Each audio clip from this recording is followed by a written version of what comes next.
You know what, Sam? What? We got hockey this week. Yes, we do.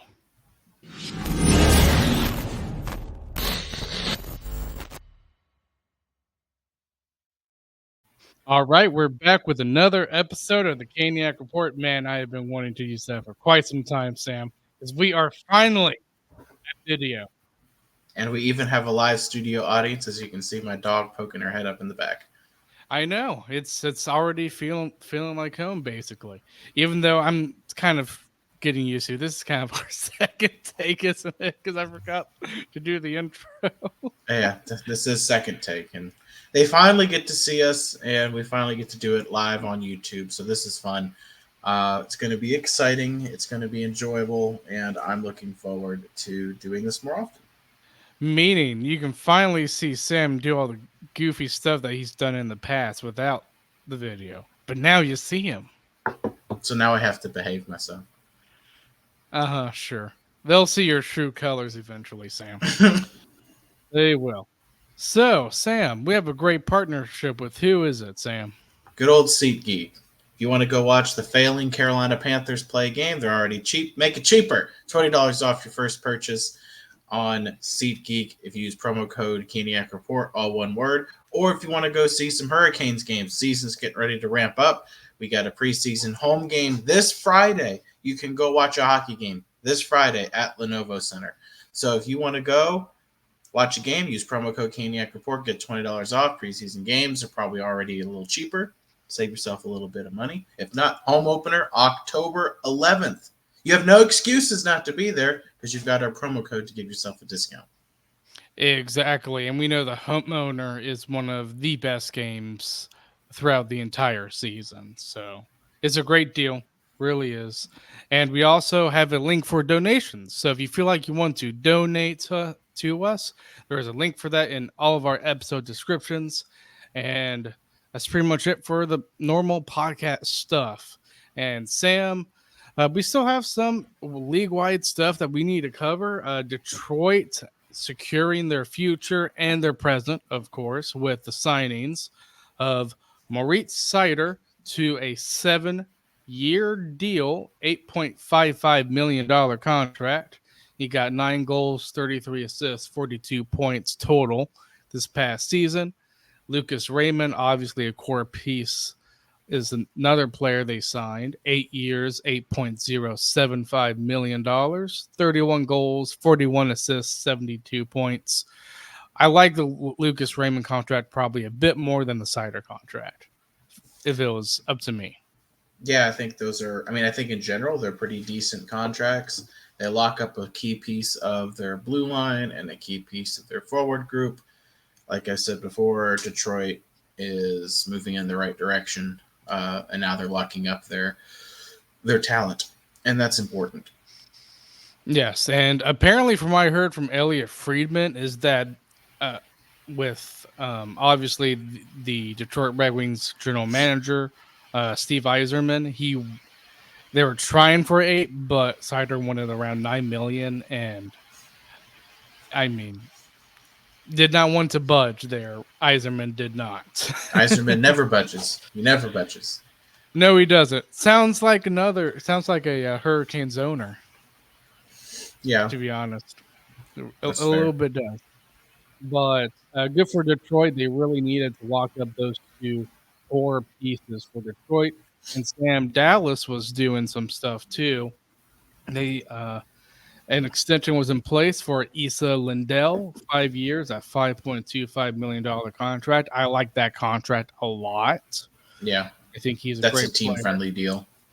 It is. Really is. And Thomas Harley signs a 2-year, $4 million contract. From what I heard, I think both sides wanted a bridge deal on that because he's a good quality young defenseman for them. Makes a lot of sense. I mean, Dawson Mercer kind of got that too. Like he got a 3-year deal or something like that. So some of these younger guys want the bridge deals, especially if their organization is not in a position to give them the big money now, right? I mean, we did the bridge deal too with Natchez, so not abnormal to see these kind of deals come around.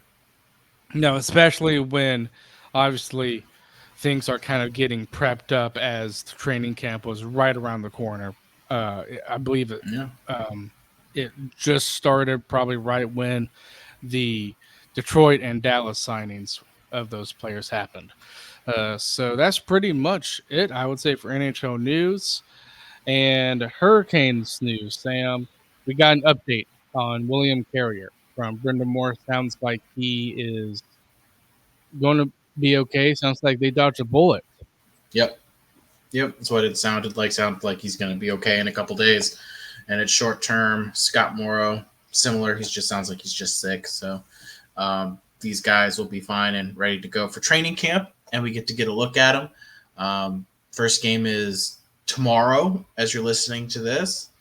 And it's always fun to get hockey kind of wrapped up, ratcheting it up. And it's going to be fun. And I'm glad that these two guys can play. Yeah. I thought there was already a NHL preseason game that happened today. Pittsburgh played last night, I think, against Buffalo. Yep. Mm-hmm. But this is the first Hurricanes preseason game, which is what most of the people who listen to this care about. Get a good chance to look at some of these guys, right? I think our first game is against. I can bring up the schedule real quick here. Is it Florida? It could be. I know it's usually against teams because when it comes to preseason, it's usually against teams that are near each other. Yeah. So the first preseason game is against Tampa on Tuesday. And then Florida Friday and Saturday. So it's a back-to-back. Most likely that'll be two different squads. Yeah, most likely. And another thing too, Sam, since this is preseason hockey, we are going to recap those games, but the way it's kind of laid out, which is kind of nice, I think, for me as I'm trying to judge on what to say and all that type of stuff. There are 6 preseason games, and we will recap the first 3 on the 30th, which is, again, kind of nice. And then the next 3 on the following Monday. So maybe we can have a guest on the Friday episode, Sam. Who knows? True. Never know. We'll take a look at it. Yeah, definitely. So, yeah, I mean, not a lot of new stuff happened with the Hurricanes because, again, it's just training camp. Yep. But it's going to be definitely interesting. I believe the C2 team, which is the prospects, the first line was, what was it? Unger, Sorum, Blake, and Nadeau. Oh, man. I mean, that could be an NHL line sometime. I mean, that could be an actual NHL line at some point, which would be kind of exciting to see those guys play together. And I'm looking forward to seeing them play together. And again, it's preseason. Don't read a whole lot into it. But it'll be exciting to see these young players get to play in some games because they might be playing some more experienced rosters. And I think that's good for them, right? Because if we're playing an away game and it's the younger group, they might play a more experienced, Tampa team on Tuesday, right? And my guess is that the younger group is going to go on Tuesday. And I think that's going to be good for them to get that opportunity for both the goaltenders and for the forwards and the defensemen. And it's going to be really exciting. These players have earned a shot. And I can't wait to discuss these guys. Well, at some point, Sam, Brendan Moore's going to want to play his veteran guys in the game. Yeah. Do you think that's going to be the Friday game we're going to or no? My guess is most likely. I think it's likely that they play the vets at home so they don't have to do any of the travel. I do too. So if they go in these first 3 games, yeah, it would be that main group would go Friday. Wouldn't shock me if they sprinkled in, because when it comes to the games, it's not C1, C2. They don't do the full rosters. Sometimes they'll sprinkle some stuff in, especially once they start sending folks down to the minors. And then they start to kind of, it'll be like mostly vets, but not all. Like they might give Aho, Slavin, Burns, right? Like I don't want to see Brent Burns playing maybe but 1 or 2 preseason games because I just don't think. Because you never know what could happen. We saw how he just got completely worn down in the regular season. Like I don't think he needs to play all these preseason games, and I don't think the same. I think the same is for Aho. I think you don't start them. You don't have them play a lot of games for different reasons. Like you don't have Burns play any of as you probably have him play as little preseason as possible, just because we want to make sure that he's good to go and we don't start him off getting tired. He's an older player, and it's just part of father time, right? Ovechkin's a heck of a hockey player, so is Brent Burns, and they're older guys, and father time always wins. So if you just want to keep those your veterans in a decent spot, I would say the same thing about Jacob Slavin, Sebastian Aho, where fatigue and age isn't a problem. There, it's you just don't want to put them in positions to get hurt. You still want them to get some game action. So my guess is we play what 6, 7 preseason games. The vets probably play in 2 at the most, I think. 2 and maybe a sprinkle a few in for a third. But I think you try to avoid it. So my guess is they play. You've got 3 home games. Those would be the 3 they most likely play in. And even in one of those games, I don't expect them to play. But I think when you have to back-to-back like you do, they probably play it, at least in that one there. But I think we'll see what happens. I think the goal here is to get an extended look at some of these younger players. Yes, definitely. Which kind of brings me to the question on training camp. You think there's going to be like just a small batch of players that might already get sent down maybe before the preseason games? I could see it, but I don't know if Brind'Amour is going to. I say they don't because of the back-to-back. Yeah, So I could see it. If we send it down, I can see them get sent down after the back-to-back, so you can utilize your 2 rosters. So game 1 is one group, game 2 is the other group, and then after that you send it down and you start to blend everybody up together, where you'll get some veteran presence here and there, but like your main stars probably aren't playing a whole lot. My guess is we'll see Aho and Jarvis and a lot of those guys on Friday. Probably, yeah. Mm-hmm. And then on Saturday, you won't see any of them. And then the next game is a home game, I think on the 2nd of October, I believe. Yes, it is. The 2nd and the 4th, which is Tampa. Yep. So my guess, and the 2nd's the home game. That is a general admission game, by the way. I don't know if there's tickets left, but I know I'm going with some folks from work. That game will be fun. They're just... it wouldn't shock me there to see some younger guys play, sprinkle in a veteran or 2. But again, as for a full veteran roster, I think the odds of us seeing that more than once are pretty low. You'll see the full veteran roster, I think, exactly one time, and that would be on Friday. And that's still not a guarantee. I just think that's the most likely scenario. Yeah, definitely.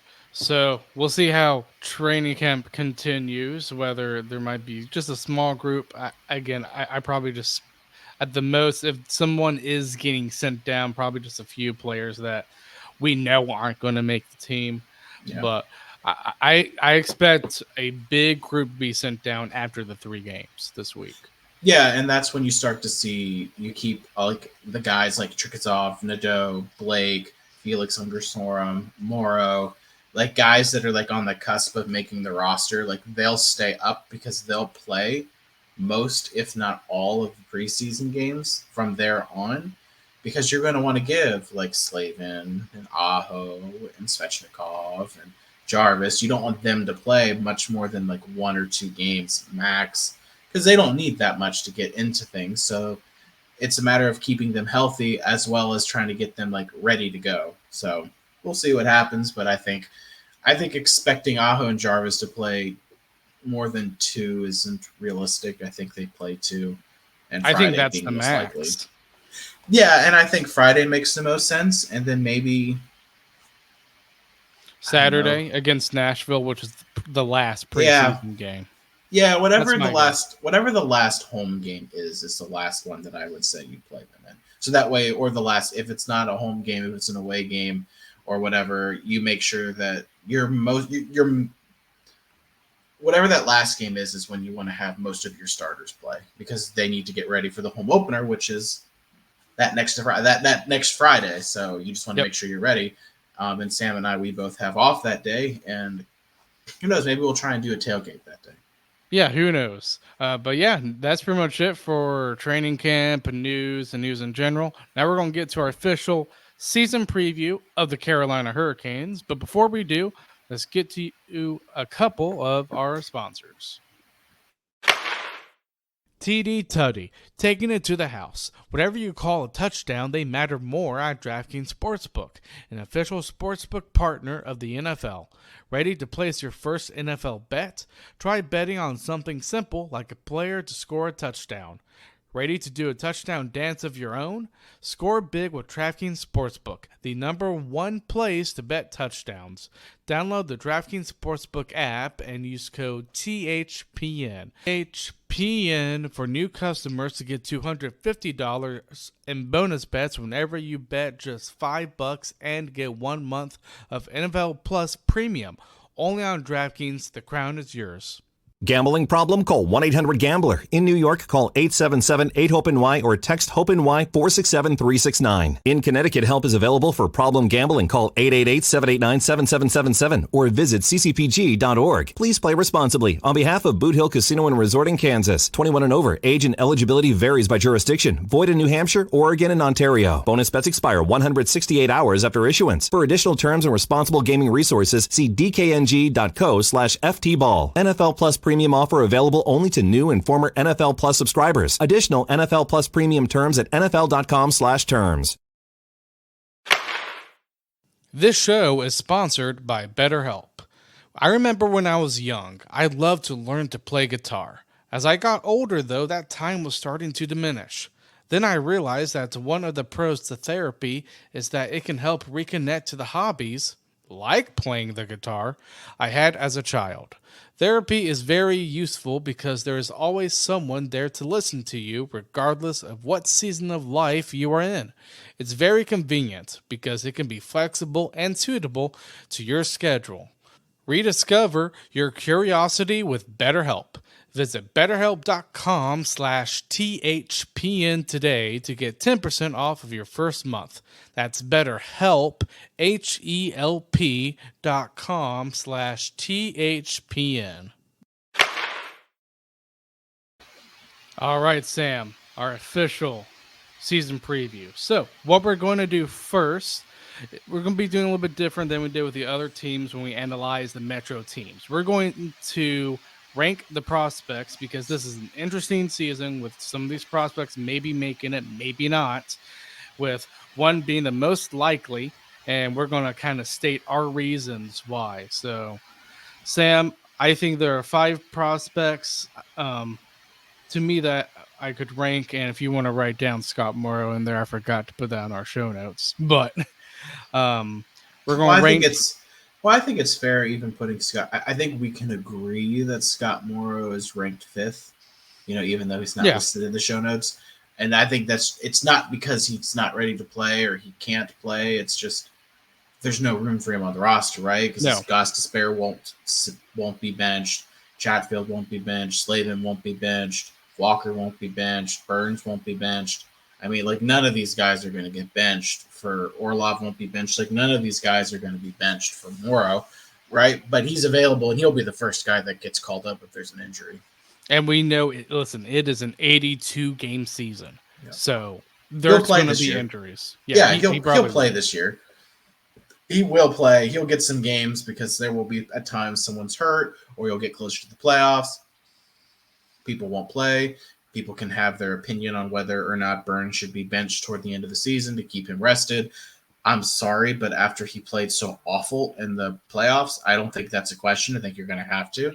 So when that happens, Morrow's going to play. And even in that last game of the season, if we've made the playoffs and it's clear we've made the playoffs and it's a game that doesn't matter, Morrow's going to play. All these guys will play.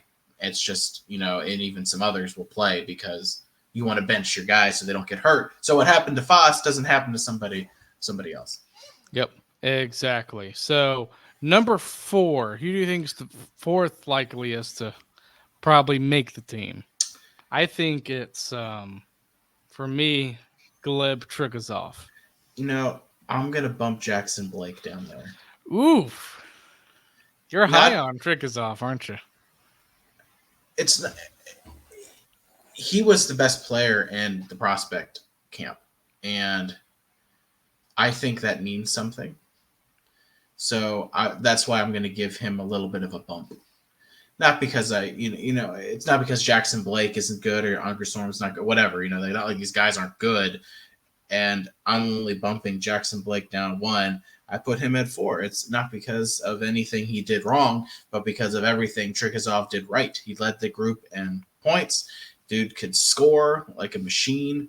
Like these Russian guys can come in and take it by storm. I mean, I think Kaprizov's a good example of that in Minnesota. A guy who just came in and just took the NHL by storm. Does he do that? I really don't know. But that's promising. What he did matters, and I'm really of all the prospects, because we've had extended looks at Nadeau, Unger Storm, and Jackson Blake by now, right? We've seen them before. We've seen them play college. I have not seen Trikazov play a whole heck of a lot, except recently. So of all the guys, I'm going to bump Jackson Blake down for now.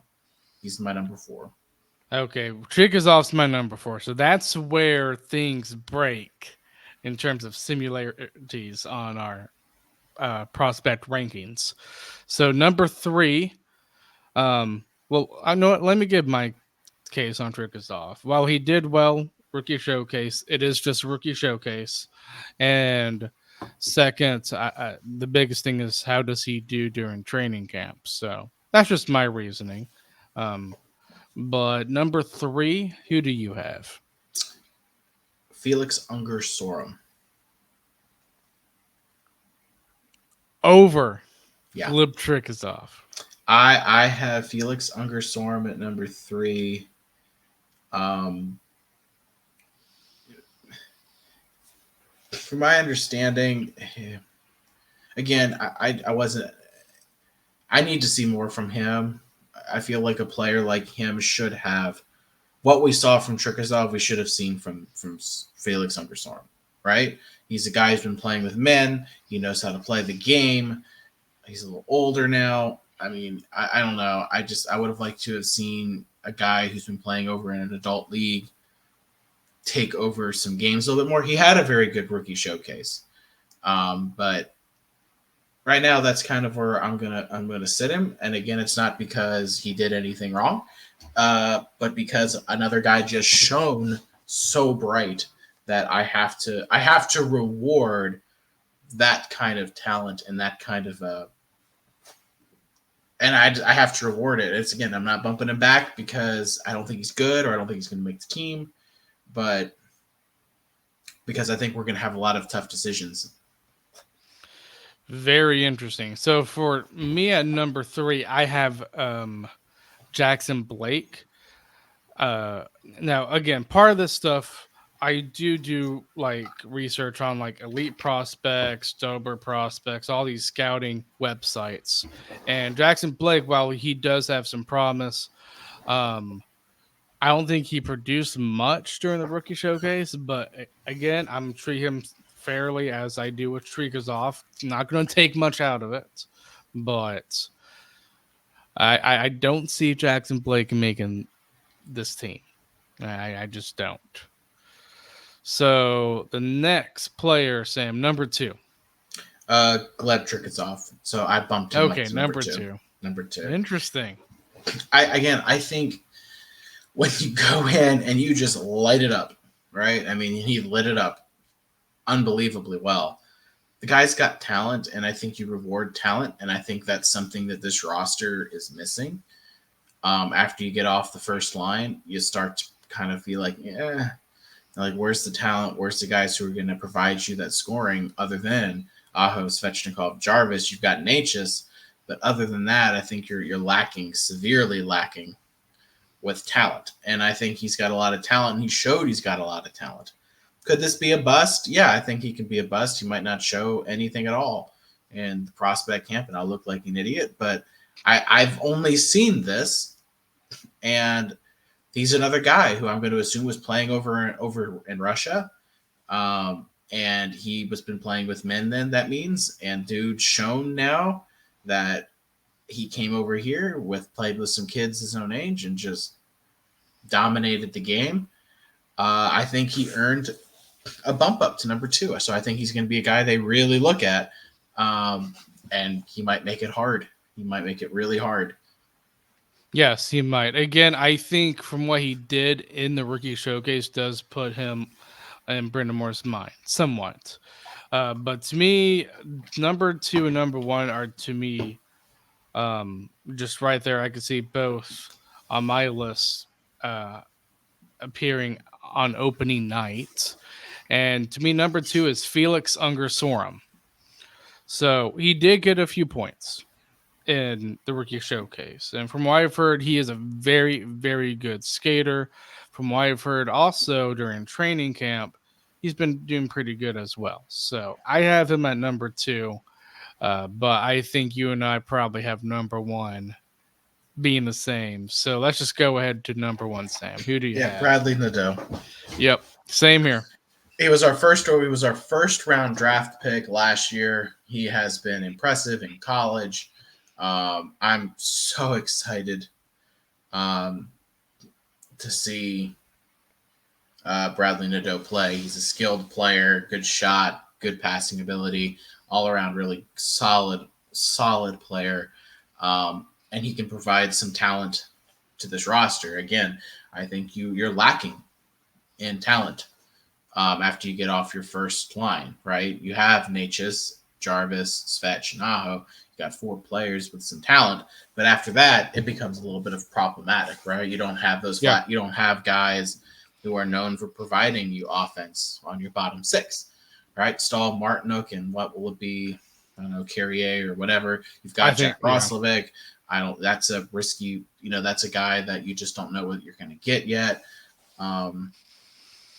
What can Bradley Nadeau do? He could provide you some talent on a third scoring line. He might even play on your second line. It just depends on what they think will happen here. But either way, he provides some talent on a line that's going to be lacking in talent, right? So if he's on your third scoring line, I expect him to really be able to take advantage of situations, and I think that's going to be exciting. And if he's on your second line, I expect him and Natchez or Svetch or Jarvis, whoever's on that line with him, to really help develop him as a high-end talented player. Yes, I completely agree. I think Nadeau makes it. And to me, when it comes to Nadeau, the thing that's more convincing of me, him thinking that he makes this team, is the fact that they signed him, to be honest. Like, I don't think they would have signed him if they knew that he was just going to play down in the NCAA. Well, he would have stayed in college. Yeah, he really would have. So that was, to me, my biggest indicator. Yeah, because players will. What it seems like is a lot of these guys prefer to play in the NCAA versus playing in the NHL or playing in the AHL, which I don't necessarily. But you can't, though. That's the thing. There is that NCAA rule where, when it comes to players being signed from there, you either have to play them in the NHL or you gotta send them back down to college. You cannot do AHL. So and that's why he signed. Is I truly believe he signed because they told him, dude, you're going to make the team next year. If you played that well, just show up in camp and not, be a disaster, and you're going to make the roster. And I think, again, I think there's really even only 3 guys who really truly have a chance to be on this roster opening night, and that's Nadeau, Trikazov, and Ungersorum. It's going to be one of those 3, if not all 3, who can make the roster somehow this season. Because I think those are our 3 best ones right now, or 3 guys who are showing the most, who are just showing up right now and keeping themselves in Brendan Moore's sights. And what we're really going to do is get a true, honest look at these guys Tuesday. And I think that's essential to know what we've got going on. Yes, exactly. And also, speaking on just Nadeau, is that apparently in training camp recently, he had a wicked one-timer and he scored. So he's already showing flashes of brilliance. Good. We need it. We need guys who can score. We need some flashy high-end talent players. I know that's Rod doesn't necessarily care too much for talent all the time, but you need them. You can't win a Stanley Cup without high-end talent, and Carolina has some of those guys, but we need more. And I think these three can provide potential high-end talent. And as long as they have competes, because you don't want these high-end guys to be like another Alexander Semin. Sure, you need to be able to compete, but I also wouldn't have a problem if they're just easily gifted players, and I'm okay with that too. I am just too. Just because they don't appear to show effort doesn't mean they're not, and I think that's a problem. Is Rod wants it to appear that way, and I think that's idiotic. Yeah, we've had that debate before in previous episodes. So the next part of our official Hurricane season preview, knowing that we have our number one prospect of who probably is going to be make the team, which is the same for both Sam and I, we're now going to try and predict the lineup. And one thing that I am going to say before we do this, Brittamore did have some lines already in place right at the start of training camp. I believe he had Jack Roslovic playing with KK and Netchus. I know there are some people who say don't read too much into it. Don't read too much into it. But Sam, you know what's in Brindamore's mind when he puts these players together. There's an idea there. That's what I'm saying. You know? Yeah. I mean, it's kind of what we were talking about. Do we want to start with the goaltending and work our way out? Yeah, let's do that. That was my plan too. So goaltending is probably going to be the easiest. Well, yeah, it's Anderson and Kochetkov. 1A, 1B situation. I think you give Kochetkov opening night, personally. Yep, I do too. But I think it'll depend on how they both play in the preseason. But it'll be one of those two guys. And they're both really good, excellent goalies. I'm hoping the Anderson we saw in the playoffs doesn't show up again. If so, then that's a problem. But I would give it to Kochetkov because, one, I think he's earned this opportunity. Yes, and to be honest, like the Hurricane fandom right now isn't as confident in Anderson, knowing what he did this past playoffs, as they are with Kochetkov. I'm not saying Brendan needs to make his goaltending moves off of fandom reactions, but at the same time, I think the reasonable Hurricane fans can, I will say probably, I think they tend to agree with Kochetkov probably being in that at a good argument. Yeah, I agree. Yes, so that's pretty much it for our goalies. And Brenmore even talked about our goalies. He said, I think we're fine, so... I mean, we've got 3 goaltenders, so Spencer Martin is in the mix whenever there's going to be an injury. I thought he played well. I thought he played better. Yeah, so I think we're going to be okay for now. It's just a matter of as long as we get the goaltenders that showed up at the end of the season and not the goalie that showed up in the playoffs and not the goaltending of the first few months of the season, I think we'll be okay. But it's a matter of what goaltending we get because it's been Dr. Jekyll and Mr. Hyde with these guys this last season, and it's a matter of which is going to show up. And I think that's a concern, naturally a concern. But we'll see. I mean, sometimes it could just been a bad year. People have bad years. But we'll find out soon enough whether or not that's the case. So I guess moving on to the defense. My defensive lines are not what I want them to be, but what I expect them to be.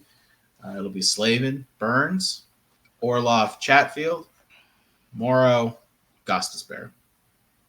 Morrow. I'm sorry, not Morrow. Walker, Gostisbehere. Okay, yeah, there we go. That's my bad.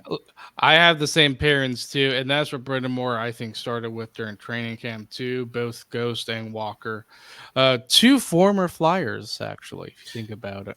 Yeah, I mean, what I want would be Slavin, Gostisbehere, Chatfield, Orlov, and Walker, Burns. Well, yeah, okay. I see why you put Gostisbehere up there. I was thinking maybe putting Walker with Slavin. Maybe. No, I want another offensive dude playing with Slavin. Yeah, maybe. Yeah. I can see why you maybe put Gostisbehere up there. It's Gostisbehere or Orlov playing with Slavin. That's the only two. Yeah, and we've seen Orlov play on his offside. I think he plays pretty good on his offside. Yep, which I'm actually very much so in favor of, but I can't do. If Burns shows he can't do it anymore, you got to do it. And Rod's done at least one thing, and he's bumped Burns off the top power play unit. At least it's what it's showing right now in preseason camp. I believe it was Gostisbehere on the top unit, which is a very good move, and take some minutes off of Burns, which I think you will have to do eventually. If you want him to play every game and let him keep his Iron Man streak, you got to find ways to reduce his minutes. And I think one way to do that would be bumping him off the top unit, but we'll see what happens. But that's how it's going to start the year. It's what we just said. It's going to be Slavin, Burns, Chatfield, Orlov, and Gostisbehere and Walker. That's what it's going to be. I would be utterly shocked if it's anything else. Yes, I completely agree. Now the forwards, Sam. This is where things could be interesting. Want to do this line by line, I guess? Yeah, so what do you think will be our fourth line? I'll let you go first. I got to think. Yeah, I'll go first. I already have my line settled. But I think the fourth line is going to be, again, it's kind of hard to say which line is fourth or third. So I'm not going to identify them as fourth or third lines. But I will say I think one line that we will see is Carrier, Stahl, and Martinook. Yeah. And I think Brendan Moore is going to treat them more as a third line type of role. And if it's not Carrier, then it would be Lemieux. He would fit in that kind of scheme as well. Yeah, no, I agree. I mean, Stahl and Martinook are going to play together, and I think that makes the most sense. They're used to it. And it's our shutdown line. It's expected. So I agree. Yes. To me, the next line is going to be Drury with Nadeau. So that's where I have him. Nadeau, Drury, and I'm going to go out on a limb and say Brendan Lemieux. That's right, because we don't have Fost. No, but we do have other depth players. And I did consider that with like Jost and Eric Robinson. But, I mean, we've already seen what Lemieux can bring. These two guys are new. So that's why I have Lemieux in there, because you still need that physicalness. And honestly, I think we probably should have played Lemieux more during the Rangers series, because I think we kind of needed it. So that's my take. But I can't see him playing Lemieux, to be honest. But that's my hope for that line, basically. I see. I don't want Lemieux on that line, so I will have him benched. So I think it will be Drury,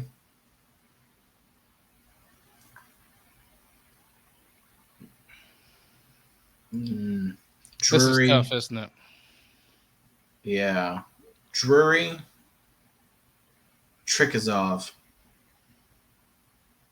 and Roslovic.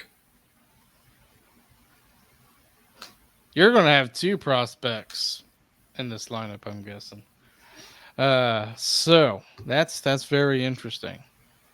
So that's my second line. That's Sam's second line. Now let's get to the top six, Sam. Well, third line. Third line. That's my third scoring line is what I'm going to call it. Okay. All right. Which is why I have the other prospect in.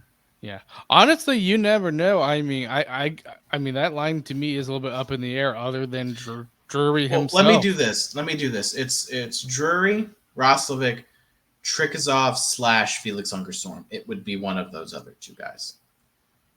Because I have like Trikazov above Felix Ungerstorm, but it's like this. So I think that's what it'll be to give you that third scoring line. Can I change my answer for that line? Did I convince you? No, you didn't convince me. I just don't think Lemieux is going to be playing opening night. So Nadeau, Drury, and Tyson Jost. Okay. I think Lemieux is... If Lemieux plays, Carrier is not. Because Lemieux will play on that line with stalling Martnook. Yeah, that's what I'm thinking too. So if other than that, I'd rather have a younger player play. Although I could see a very young line out of that with, I mean, just imagine Nadeau, Drury, and Felix Ungersorum. I don't think Brindamore does that. I really don't. Well, that's why you'll see what my. So I'll tell you what my second line is, and this is why is it'll be KK, Natchez, and Nadeau, because I think you're going to want Nadeau playing top 6, and to get some experience from Natchez. That could be a really good line. I have Roslovic with KK and Netches, and they already had tried that line in training camp.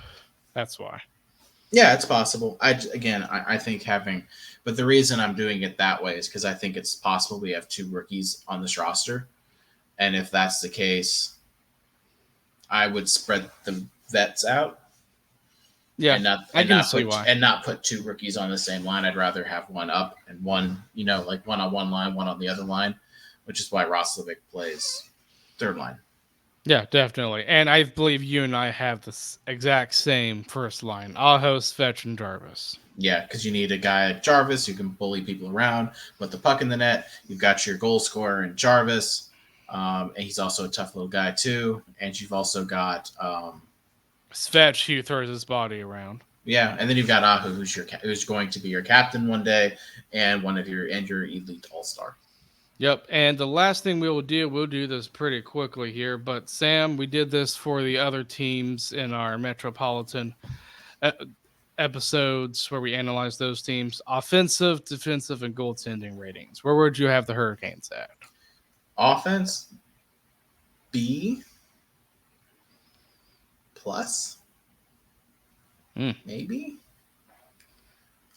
I mean, there's a lot of factors. That's what makes it hard, I think. Yeah, I think that's our weakest spot is the forward group.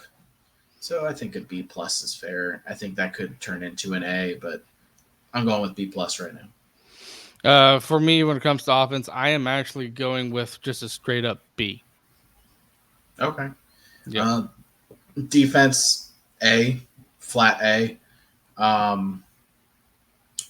Defense is, I think, just as good as it was last season. I think you replaced Pesce and Shea with 2 very comparable players. Maybe it's a minor downgrade. Last year was A plus. This is just an A. So that's what I think the defense is. Yeah, and actually, you took the words out of my mouth. Last year was A plus. This year it's an A. I don't think it's as good as it was last year, but still very, very good. Yeah, and I mean, heck, it could. I think we could be better than last year because Walker's younger and Gostisbehere is a heck of a player. And if those 2 guys fit really well and really quick, this could be an A plus defense. But I think it's fair.